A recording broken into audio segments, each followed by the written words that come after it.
Buenos días, hermanos. Inicio con este cubrebocas para recordarles el peligro tan grande que se está cirniendo sobre el mundo. Si bien aquí en Jitepec tenemos problemas, pero es en todo el mundo el problema y se han tomado medidas muy serias.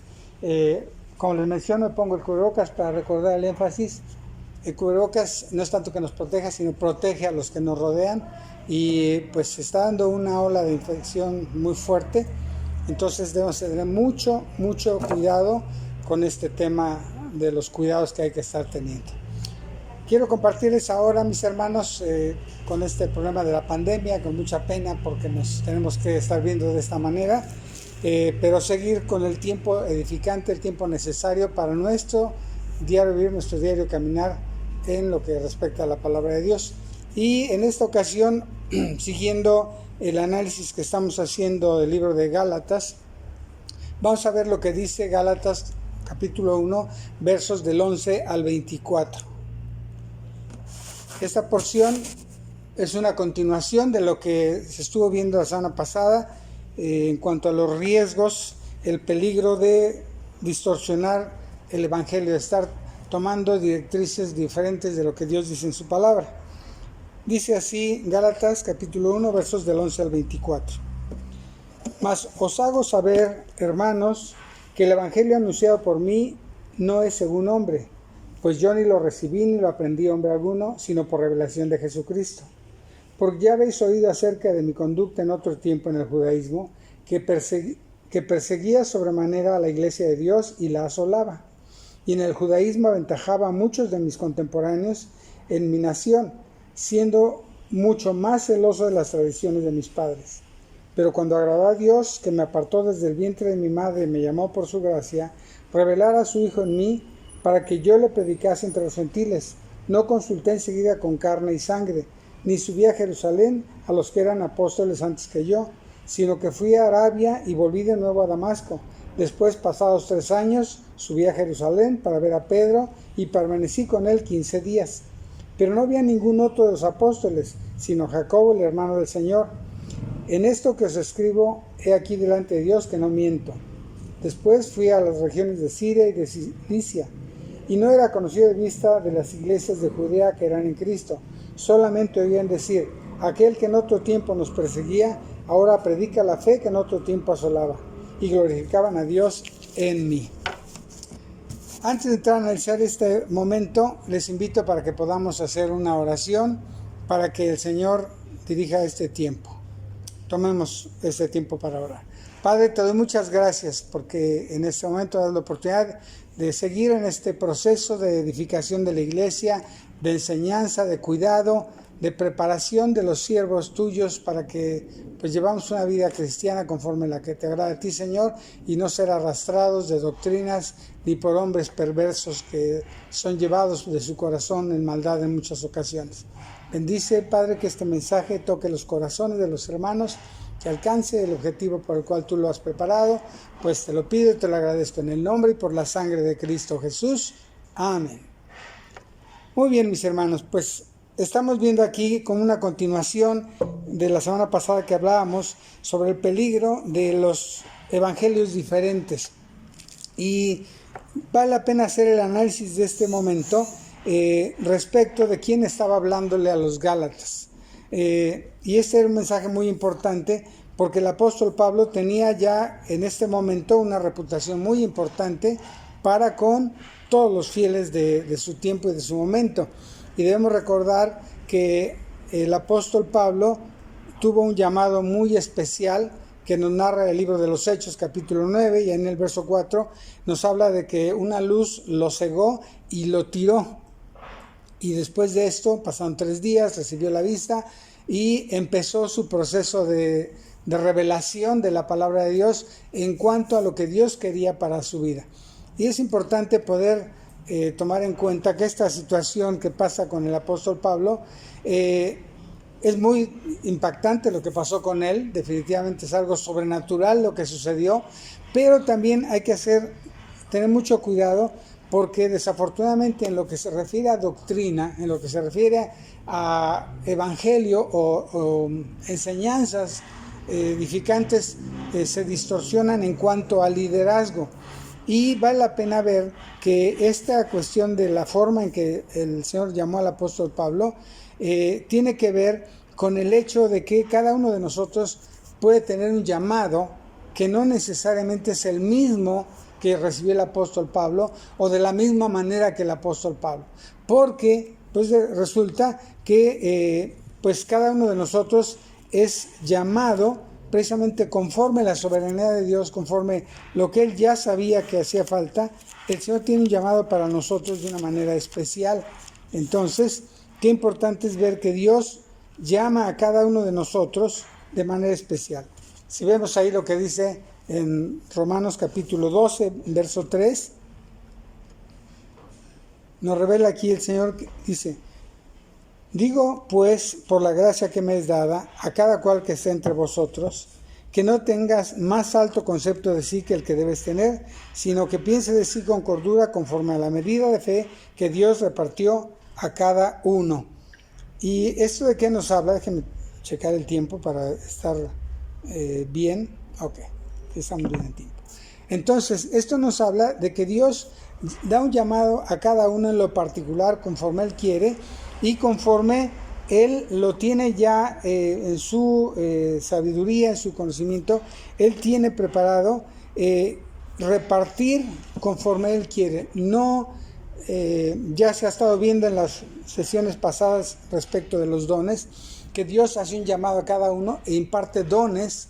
Y en este caso el apóstol Pablo tuvo un llamado muy especial, muy particular, que seguramente no lo va a tener todas las personas, sino que es un llamado que le hizo el Señor directamente al apóstol Pablo, y que tenemos que tomar en cuenta que de las características de este llamado, muchas ocasiones nos hemos encontrado con que se han hecho doctrinas y se han hecho desviaciones para hablar sobre esta manifestación del Señor, del Espíritu de Dios, y en ocasiones se ha desvirtuado de tal manera que se toman estas partes de la Escritura para marcar doctrinas diferentes, doctrinas que no tienen que ver nada con la palabra de Dios. Y el primer ejemplo que vamos a ver es respecto de que el apóstol Pablo, cuando recibió al Señor, fue tirado. Y esta cuestión de que fue tirado se ha mal empleado, se ha distorsionado de tal manera que incluso hay grupos que dicen, bueno, para que tú puedas recibir el Espíritu Santo o para confirmar tu llamado es porque eres tirado. Y vamos a ver que esto es una desviación de la palabra de Dios. En el libro de Abdías, capítulo 1, verso 3, vamos a ver que existe esta declaración como la que pasó con el apóstol Pablo. Abdías capítulo 1, verso 3 dice: la soberbia de tu corazón te ha engañado, tú que moras en las hendiduras de las peñas, en tu altísima morada, que dice en tu corazón, ¿quién me derribará a tierra? Nos habla de esta cuestión de la manifestación del poder de Dios, que hace o que lleva a considerar que una persona tiene que ser derribada de su forma de pensar, de su forma de hacer la vida. Y el apóstol Pablo nos deja aquí, sin espiritualizar de más ni de mucho menos, pero cuando nos habla que el apóstol Pablo fue derribado, quiero aclarar que no es una señal, y que se ha malinterpretado, decir que las personas para manifestar que tienen el Espíritu de Dios es porque han sido tiradas.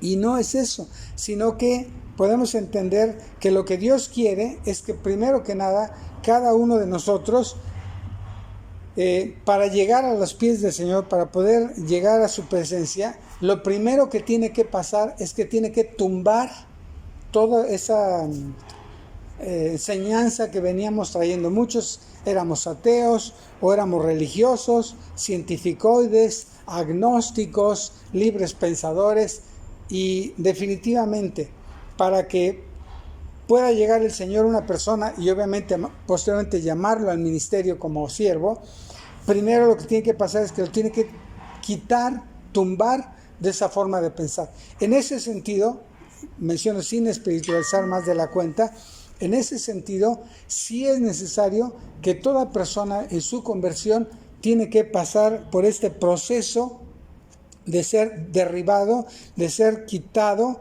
todo lo que traía de trasfondo de su forma de pensar, de su filosofía, de su religión. Porque a muchas personas les estorba la religión.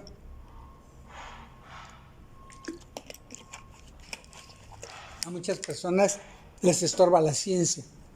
Y cuando llegan al Señor, definitivamente tiene que ser tirado ese ídolo, tiene que ser tirada esa personalidad. Y dice Romanos 12:2 que Dios quiere que renovemos nuestro entendimiento.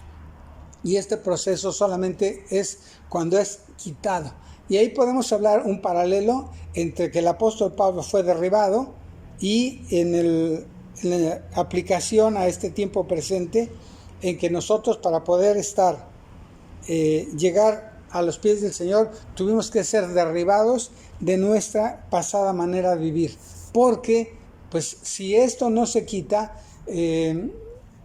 pues desafortunadamente hay muchas personas que pueden incluso estar llevando un liderazgo incorrecto, porque dicen, bueno, es que a mí me tumbaron, en una predicación me tumbaron, entonces como ya me tumbaron, entonces yo ahora estoy ungido y ahora yo soy especial. Y eso es muy, muy dudoso, porque está mucho llevado por las emociones y por una cuestión fuera de contexto.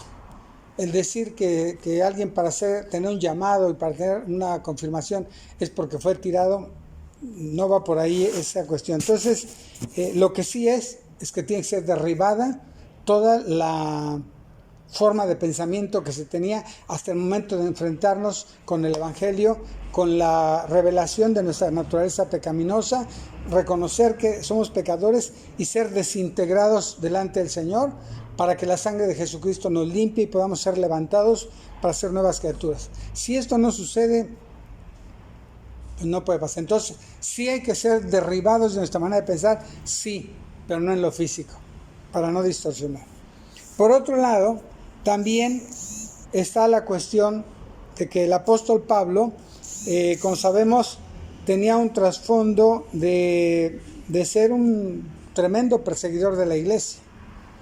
Y he escuchado muchos testimonios de personas que fueron muy fuertes, muy duros, y que incluso fueron delincuentes. Tenemos el testimonio de Nicky Cruz, La Cruz y el Puñal, escribió un libro, su testimonio, y escribió otras cosas. Que incluso pueden buscar en YouTube, ahí está la película del testimonio de Nicky Cruz, y otros cristianos que de llevar una vida muy desordenada, muy tremenda, fueron rescatados por el Señor y vinieron a ser siervos muy fieles, muy, muy poderosos del Señor. Tiene una razón. Si vamos a Lucas capítulo 7, versos 41 al 43, ¿ya lo tienen? Dice así: un acreedor tenía 2 deudores, el uno le debía 500 denarios y el otro 50, y no teniendo ellos con qué pagar, perdonó a ambos. Di pues, ¿cuál de ellos le amará más? Respondiendo Simón dijo, pienso que aquel a quien perdonó más. Y él le dijo, rectamente has juzgado. Y puede pasar, mis hermanos, que tenemos personas que tienen un trasfondo muy terrible, muy feo, y cuando ellos son confrontados con el Señor Jesucristo y son derribados de esa manera de pensar, en su corazón hay una gran gratitud, y puede ser que esas personas, en muchos de esos casos, vengan a ser siervos fieles, bien entregados, bien comprometidos con la palabra de Dios, más que las otras personas a las que se les perdonó poquito. Ese poquito es muy relativo, ¿no? Entonces, no es necesario haber sido un delincuente.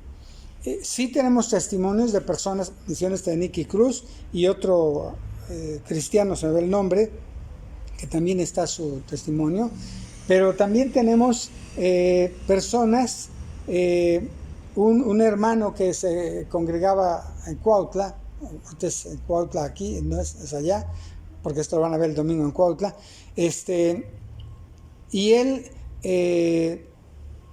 bueno, ya lo mencioné varias veces, él tuvo un pasado muy tremendo, y él en una confidencia en un tiempo especial me compartía que él fue sicario, y fue una cosa tremendísima su vida, y cómo él fue rescatado por el Señor, y de estar condenado propiamente a cadena perpetua, salió de la cárcel y salió para predicar, y era un hombre que predicaba en todo momento, en todo lugar.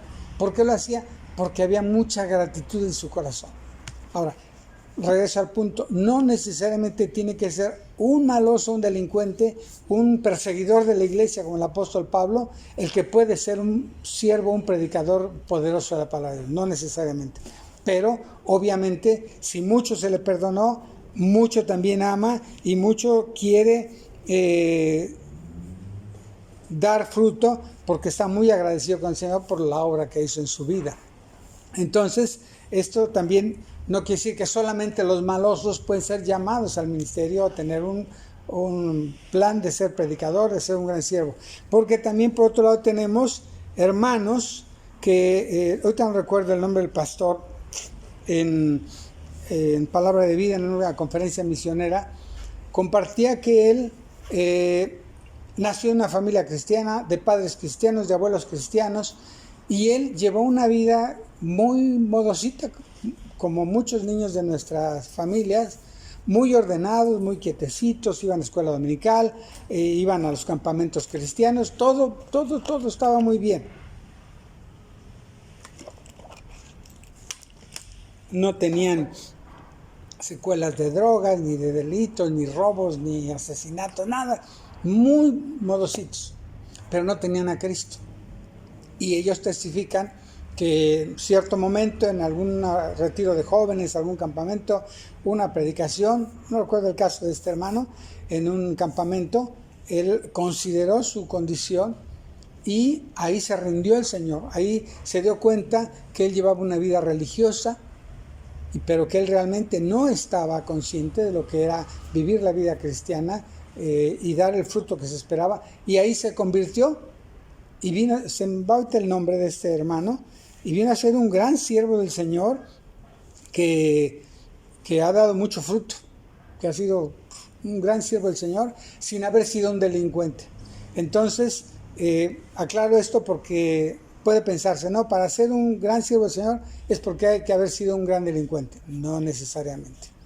Sí es una realidad que cuando mucho alguien ha pecado y le es perdonada la deuda, su corazón suele vibrar más fuerte, con más vigor que aquel que, pues sí, reconoció que era pecador, pero aún le queda ese pedacito de decir, bueno, yo no fui tan malo, yo más o menos. Dios lo sabe, yo no quiero juzgar ni criticar a nadie por ello, pero sí es una realidad. Un antecedente no necesariamente tiene que ser de un gran delincuente, porque no es así. Bueno, y tercer punto para comentarles, una característica del apóstol Pablo. Según Gálatas, capítulo 1, verso 14, nos habla que el apóstol Pablo, dice Gálatas 1:14, dice, y en el judaísmo aventajaba a muchos de mis contemporáneos en mi nación, siendo mucho más celoso de las tradiciones de mis padres. ¿Qué tenemos en el apóstol Pablo? Una persona muy preparada, muy preparada. Podemos, bueno, es una conjetura mía, el apóstol Pablo estaba muy entrado en el Antiguo Testamento, en toda la ley, pero cuando se le revela a Jesucristo y reconoce quién es Cristo, entonces toma sentido todo lo que era el Antiguo Testamento y él cae de rodillas, porque es como, ¿se acuerdan? Ya no he visto esas figuras, que había unos cuadros así, que los veías y estaban como borrosos. Entonces tenías que hacer así un esfuerzo para enfocar, y cuando ya enfocabas, se veía la tercera dimensión y se veían todos los detalles. ¿Sí les tocó ver eso? Espero que les haya tocado. No sé qué pasó, ya no se hacen esos cuadros o ya no se dieron. pero es una ilustración muy buena porque yo creo que el apóstol Pablo estaba muy embebido en la palabra de Dios, muy docto, muy letrado, pero él no lo comprendía. Pero cuando el Señor Jesucristo le reveló, él pudo tener una comprensión. Bueno, ahora, ¿a qué viene la aclaración respecto de la revelación que vemos en Gálatas? El apóstol Pablo dice, bueno, yo fui muy especial en el sentido de que fui preparado a los pies de Gamaliel, fui judío de judíos, de la tribu de Benjamín, muy preparado. Bueno, pero no es un requisito, no es una obligación de alguien que vaya a servir en el ministerio que necesariamente venga de un trasfondo súper preparado. Porque de igual manera me ha tocado ver en algunos lugares, como en Chiapas, sobre todo en Hidalgo, ver personas muy sencillas que saben leer, pero que el Espíritu de Dios les revela de una forma maravillosa, sin tener grandes estudios. Ahora, no menosprecio los estudios. No quiere decir que esté mal el estar preparado en un instituto bíblico, definitivamente que es mucho mejor. Aquellos que reciben el llamado y les da la oportunidad de irse a un instituto bíblico y se preparan y hacen cosas hermosísimas, pero no es un requisito, no es una cosa absoluta de edificación para llegar a ser un líder, un siervo, porque puede erróneamente tomarse esto del apóstol Pablo, que como él era muy letrado, pues por eso fue llamado, fue elegido. Muchas personas son llamadas siendo doctores, siendo contadores, siendo químicos como su servidor, siendo arquitectos, teniendo diferentes preparaciones que de alguna manera, al igual que el apóstol Pablo, cuando venimos al Señor, de repente se acomodan las cosas y toma sentido muchas revelaciones que antes estaban ocultas. Yo puedo compartir mi testimonio como químico. Yo sabía muchas cosas de química, bueno, no tantas como debía, pero sabía química. Cuando yo me convierto, entonces muchas porciones de la palabra de Dios que tienen un trasfondo con la naturaleza, con la química, con la biología, en mi caso toman claridad y las puedo ver de la manera que muchas personas no la ven, pero sirve para enseñar. Entonces cada uno con su trasfondo es llamado para poder ser el instrumento para compartir lo que estaba siendo revelado para aquel a quien Dios lo preparó. Entonces el ser preparado necesariamente en un instituto no es obligatorio. Qué importante es que se convierta una persona y después, yendo al instituto, tome un alcance. Yo estoy impresionado de hermanos que han estado en el instituto. Qué hermoso trazan la palabra de Dios, qué preparación. Pero el previo es que fueron llamados, se convirtieron y tuvieron un tiempo de preparación, que lo vamos a ver más adelante como el apóstol Pablo. Y ahí se acomodó todo lo que sabían, todo lo que tenían que conocer, lo que estaba preparado para ellos, para empezar a servir. Entonces, la preparación no es necesariamente un requisito para ser el líder de una iglesia, porque puede estar limitado. Y también, por otro lado, en el verso 17, de ahí de Gálatas 1:17, aclara algo importante el apóstol Pablo, que también pudiera ser una malinterpretación o un requisito para poder certificar o poder validar a una persona como siervo, como líder, como pastor. Dice el 1:17, ni subí a Jerusalén a los que eran apóstoles antes que yo, sino que fui a Arabia y volví de nuevo a Damasco. Aquí hay una aclaración, dice el apóstol Pablo: nadie va a juzgar mi ministerio porque yo no fui discípulo de los apóstoles en Jerusalén. Yo no fui preparado en Jerusalén. Yo fui preparado en Arabia y en Damasco. Y después 15 días con Pedro. Pero mi formación no fue en Jerusalén. Aclarando esto. Porque también hay personas, hay grupos que dicen, no. Para que alguien pueda ser pastor, tiene que ser necesariamente de este o de este instituto bíblico, si no, no puede ser. Y pues es muy limitante, porque la palabra del Señor está por todos lados y no es para limitar en un solo lugar. No porque sea malo, pero no es una limitante. Y el apóstol Pablo fue llamado y fue preparado no en Jerusalén con los demás apóstoles, sino que el Señor trató con él. Seguramente Ananías le dio sus primeras clasecitas, le dijo, oye, ¿qué pasó contigo? Y habló con él un discípulo, y que después seguramente el apóstol Pablo, cuando se le reveló todo, pudo hasta compartirle cosas maravillosas. Y se fue a preparar a otro lado. ¿Quién lo discipuló?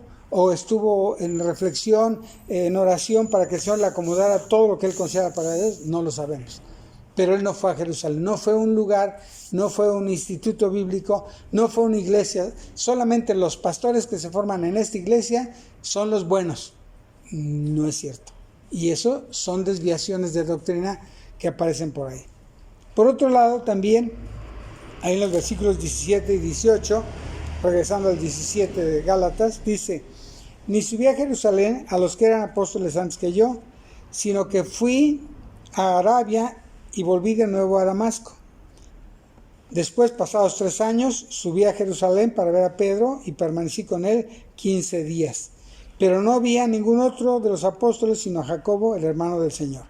Aquí nos aclara que la preparación que tuvo el apóstol Pablo fue una preparación pues bastante express. ¿Qué quiere decir esto?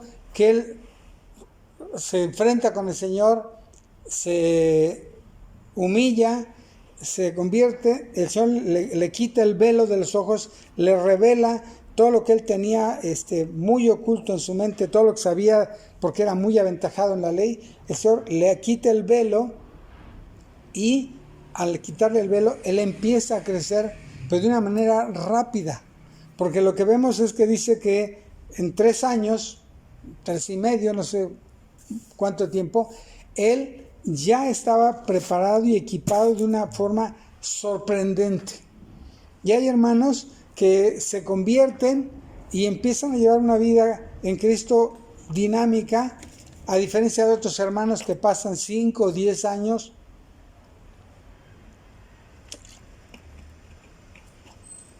y que no se manifiesta este fruto.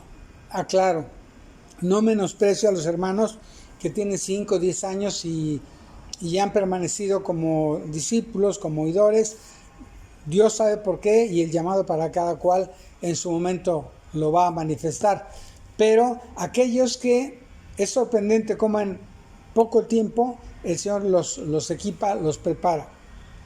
Y alguna vez les he contado una anécdota del pastor Jaime de Salvatierra, Guanajuato, que por cierto era el día último, cumplió un año que lo eliminaron unos narcotraficantes. Platiqué en la puerta de su casa el año nuevo, se oyó un ruido en su puerta, salió a ver qué pasaba y se paró un carro y acribilló al del carro que se había chocado, y a él y a su esposa los aniquilaron.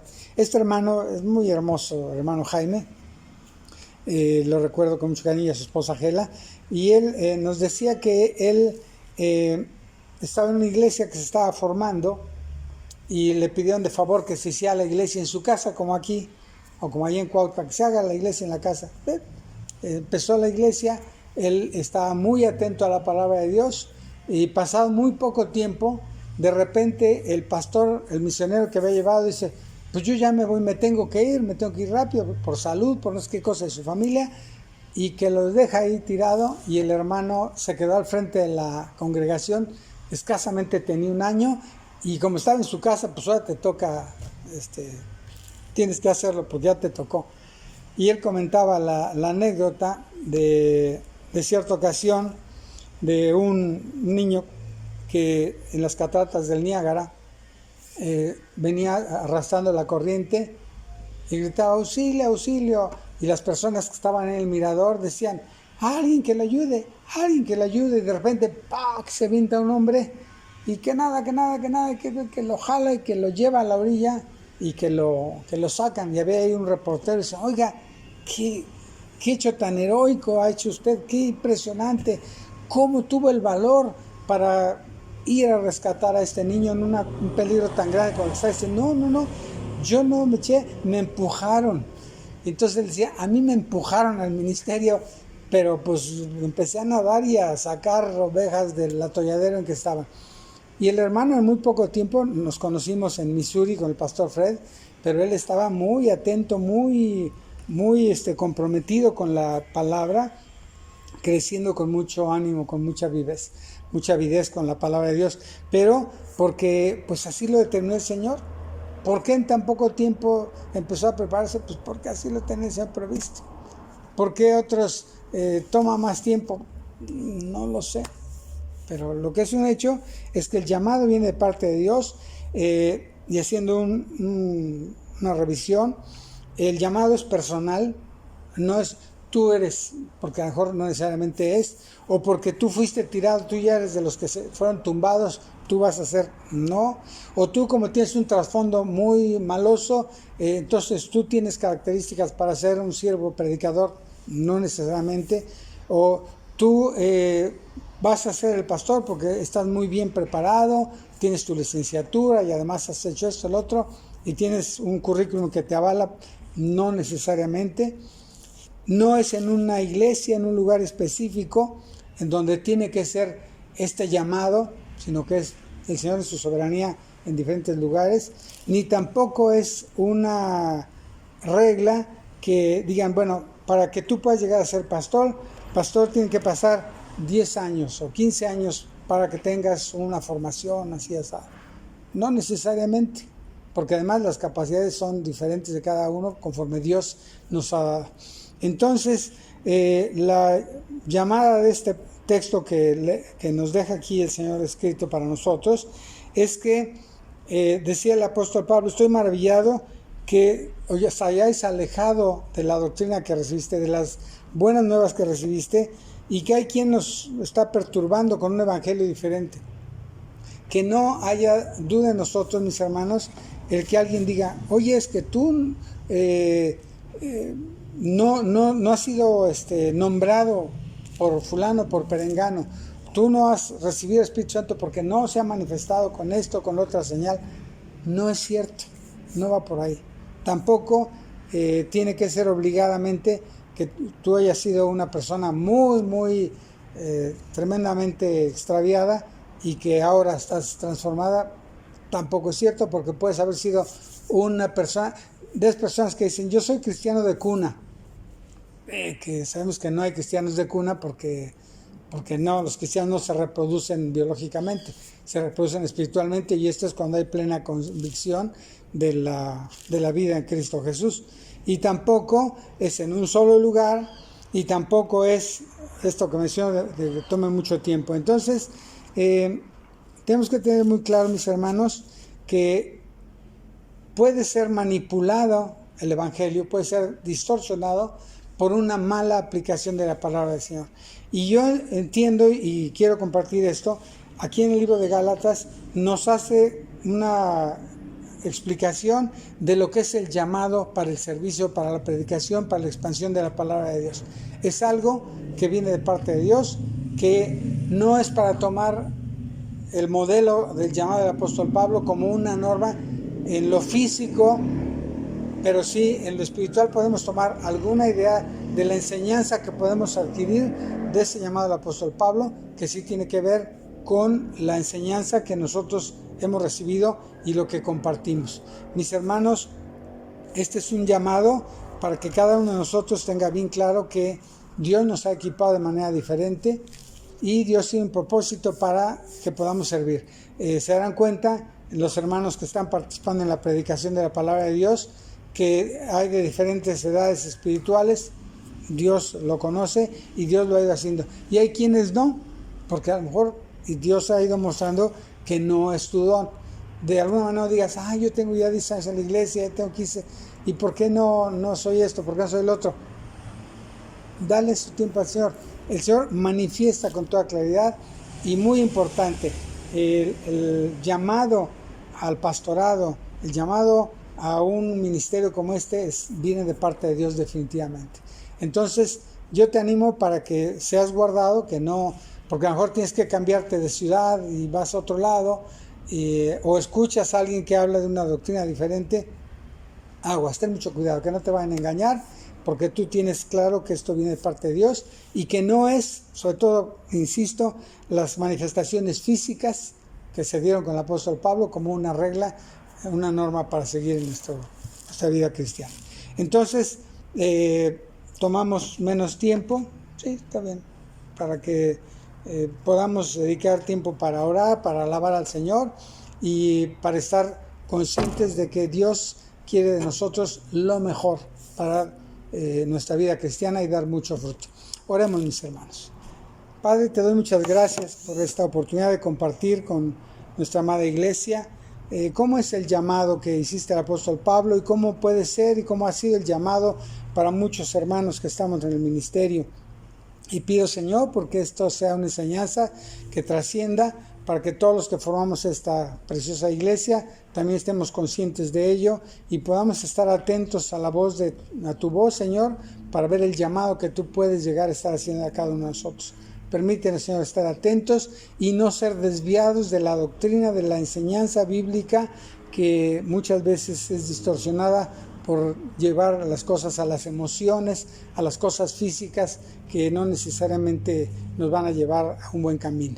Bendice a esta iglesia tuya, Señor, que sea guardada de la mala doctrina, de la mala enseñanza, y que, Señor, cada uno esté animado, consciente de la oportunidad que habrá de servirte en el ministerio y el llamado que tú tengas a cada uno.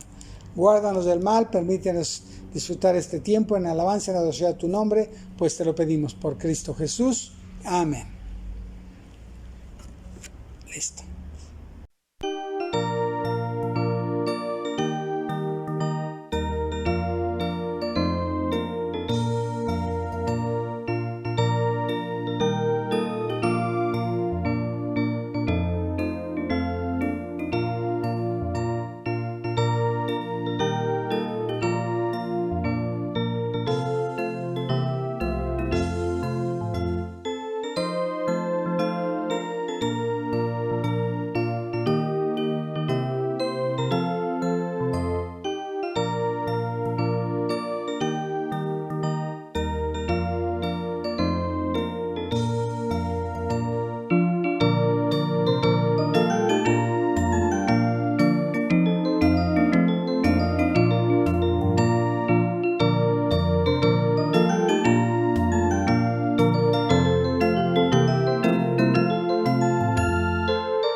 Mis hermanos, como se han dado cuenta, el hermano que le toca predicar, como no tenemos la reunión, estamos usando la oportunidad también de animar a compartir en lo que es el tiempo, la reflexión sobre la oportunidad tan grande que hay de ser un canal de bendición para la propagación de la palabra de Dios y que ésta se mantenga. Y hay un pasaje muy conocido, dice Malaquías 3, del 8 al 10. ¿Robará el hombre a Dios? Pues vosotros me habéis robado. Y dijisteis, ¿en qué te hemos robado? En vuestros diezmos y ofrendas. Malditos sois con maldición, porque vosotros la nación toda me habéis robado. Traed todos los diezmos al alfolí, y hay alimento en mi casa, y probadme ahora en esto, dice Jehová de los ejércitos, si no os abriré las ventanas de los cielos, y derramaré sobre vosotros bendición hasta que sobreabunde. Y ¿qué qué importante es esta. Se oye muy fuerte esta primera parte, dice, ¿robará el hombre a Dios? Se oye fuerte porque nos recuerda en este momento que todo lo que tenemos viene de parte de Dios. Él nos da la salud, nos da la inteligencia, nos da los clientes, nos da la forma en que nos ha sustentado en este día es por la misericordia de Dios. Todo viene de Dios, todo es de Dios.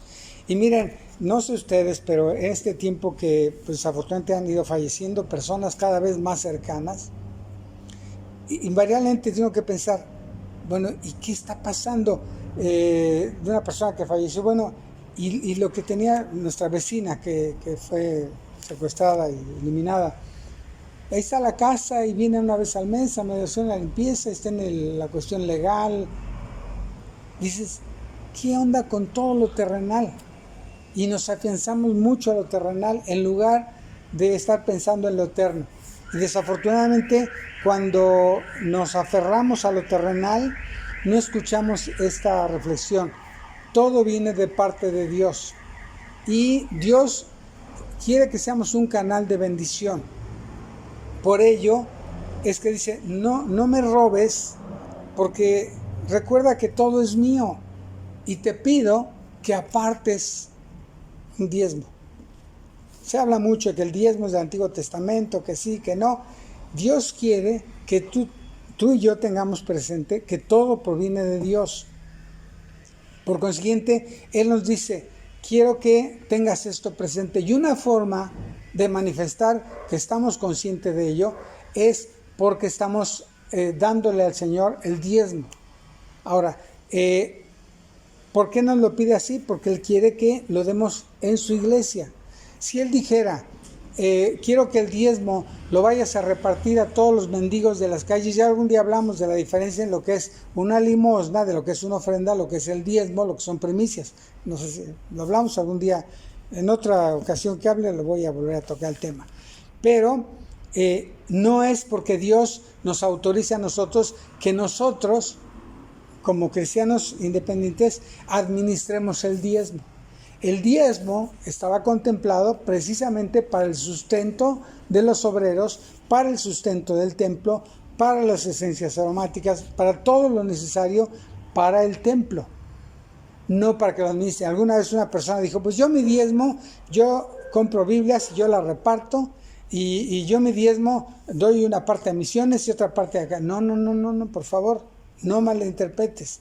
El diezmo es para el Señor. Si aparte tú quieres comprar Biblias, si tú aparte tú quieres, y además es bueno que tú quieres dar una ofrenda para misiones y haces un compromiso, qué bueno, pero tu diezmo es aparte. Y dice aquí muy claro que lo probemos, es una cuestión muy fuerte la que dice aquí el Señor, probadme ahora en esto, si no abriré las ventanas de los cielos y derramaré sobre vosotros bendición hasta que sobreabunde. Tampoco es hacerte manita de puerco. Mira, saca tu dinero y ponlo porque entonces yo te voy a dar mucho. Cuidado. No necesariamente puede ser así como Dios necesariamente tiene que darte billetes a cambio porque dice, no, te doy una ilustración. Hace unos días fuimos a comprar unos zapatos para mi esposa, ya la voy a balconear, vamos a ver. Y vimos todo, estos, a ver, de todos, a ver, se los probó y decía 800 y fracción de precio. Estos le gustaron. Bueno, casualmente, estos azules, ya dije los azules. Bueno, estos azules están de oferta, 500 pesos. Lo vimos y dijimos, Señor, gracias, porque nos da a través de este descuento. Voy otro día a la central, queremos unos tejocotes para hacerlos en dulce. Oiga, ¿cómo es el kilo? Dice, pues me quedan estos a 20 pesos el kilo. Dice, deme 25 y le doy todos. Pues échemelos todos. Y después a hacer tejocotes en dulce, muy ricos. Y el Señor bendice. Vas acá y el Señor te bendice de diferentes maneras. No que te dé en efectivo así. Doy 10 y me va a dar 50 en billetes. No. Dios es generoso. Dice, pruébame ahora en esto. Mis hermanos, yo los desafío a que sean fieles al Señor en sus diezmos. Sé que está dura la crisis, sé que cuesta trabajo, y, pero pues, además ni voy a la iglesia. Mis hermanos, la obra sigue, aquí estamos delante de ustedes, la iglesia sigue. Y qué importante es que haga ese compromiso. Si no puedes salir al Oxxo, bueno, y tienes banca electrónica, haz las transferencias. Si no sabes la cuenta, pídele a Ricardo, te da la cuenta para que haga la transferencia electrónica. Si no, ve al Oxxo y hazlo, cuesta 10 pesos el hacer el pago de lo que pones de tus diezmos. Pero haz esa decisión, mi hermano. Es una bendición. Si no lo haces, tú solito lo estás perdiendo. Déjenme orar por cada uno de ustedes, mis hermanos, porque podamos ser fieles en este renglón, porque es bendición para nosotros mismos. Padre, te doy muchas gracias porque tú nos has bendecido de múltiples maneras y nos has llevado a considerar que todo es tuyo, todo te pertenece, Señor. Y clamo a ti porque todos los que formamos esta hermosa iglesia tengamos ese corazón fiel a ti, Señor, a tus principios, y recordar que todo es tuyo y de lo tuyo es de lo que te estamos dando la 10ª parte. Permite, Señor, que este plan se cumpla para que la bendición, la sobreabundancia que habrá de haber en los hogares, en las familias, se cumpla con cada uno de los que estamos ahora reunidos. Bendice a mis hermanos con bendición, pero sobre todo con un corazón generoso que aporte para tu gloria, Señor. Te lo pido, te lo agradezco en el nombre y por la sangre de Cristo Jesús. Amén. Una aclaración adicional.